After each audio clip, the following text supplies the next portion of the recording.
Saya luar biasa kesal. Kadang ada orang bikin perbandingan begini. Maulid Nabi, maulid. Zaman Nabi tidak ada, coret. Zaman sahabat tidak ada, coret. Zaman tabi'in tidak ada, coret. Zaman ini ada, oh. Lalu diserupakan yang ikut-ikut ke sini. Antum kalau mengamalkan hukum seperti ini fatal. Zakat pakai beras. Zaman Nabi coret. Zaman sahabat coret. Ya, zaman tabi'in coret. Zaman ulama coret. Zaman antum ada bid'ah antum.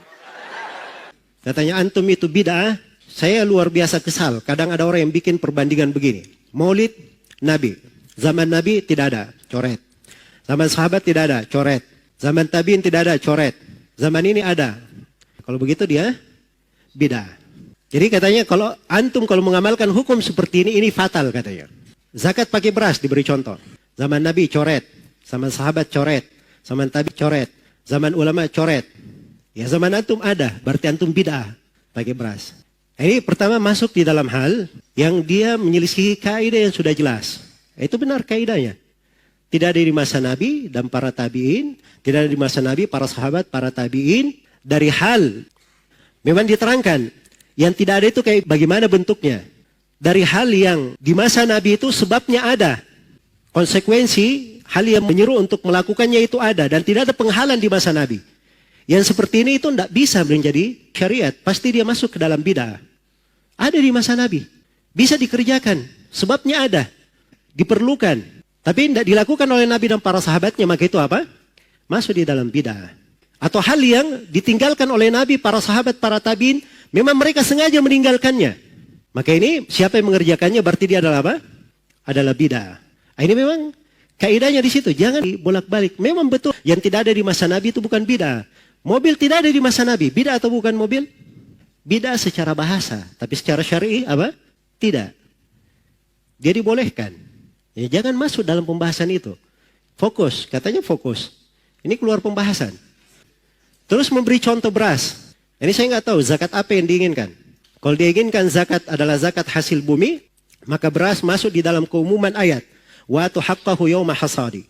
Kalau dia inginkan dengan zakat adalah zakat fitri, maka beras masuk di dalam keumuman hadits sa'an min ta'am. Satu sok dari makanan.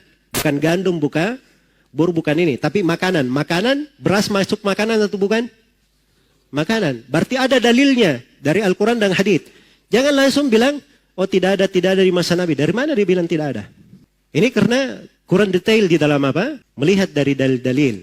Kadang pendalilan itu tidak harus secara nas. Ya, tapi itu tadi kaidahnya. Jangan keluar dari makna itu tadi. Jadi sesuatu itu kalau dia tidak ada di masa Nabi, padahal ada hal yang mengharuskan hal itu dikerjakan, dan perkara itu juga tidak ada yang menahannya, maka yang seperti ini, itu adalah hal yang tidak boleh ada yang masuk di dalamnya. Bukan perkara yang disunahkan. Nah itulah pembahasan maulid. Alasan maulid apa? Cinta kepada Nabi. Cinta kepada Nabi, semua orang cinta kepada Nabi atau tidak? Iya. Makanya kita tanyakan, kalau memang cinta kepada Nabi, tidak ada yang lebih cinta kepada Nabi melebihi para sahabat Rasulullah SAW. Mereka tidak ada yang bikin maulid. Jadi sebabnya ada di masa Nabi SAW. Tapi tidak ada para sahabat yang melakukannya. Menunjukkan bahwa itu tidak disyariatkan. Dan tidak ada penghalang. Menunjukkan bahwa itu bukan syariat. Nah, itu cara memakai kaidah. Jangan mencampur baurkan antara ini dan itu. Nah, ini perkara yang tidak bagus ya. Membawa kepada apa? Pembahasan-pembahasan yang sudah dikaji secara ilmiah oleh para ulama. Di ilmu usul fikih itu pendalilan itu ada sumbernya. Ada dari Al-Quran, ada dari hadits, ada dari ijma', ada dari qiyas, ada dari ucapan sahabat. Sebagiannya ada yang menghitung istihsan, ada yang berdalil dengan amalan penduduk Medina, ada yang berdalil dengan masalih mursalah. Itu kan dibahas di pembahasan usul fikih. Jadi cara pendalilan itu ada cara berdalilnya. Ya bukan sembarangan. Jangan seorang itu kalau dia tidak sependapat dengan orang lain, keluar darinya kalimat-kalimat yang kalimat ini tidak cocok di dalam apa? Di dalam ranah silam pendapat. Baik, wallahu ta'ala alam.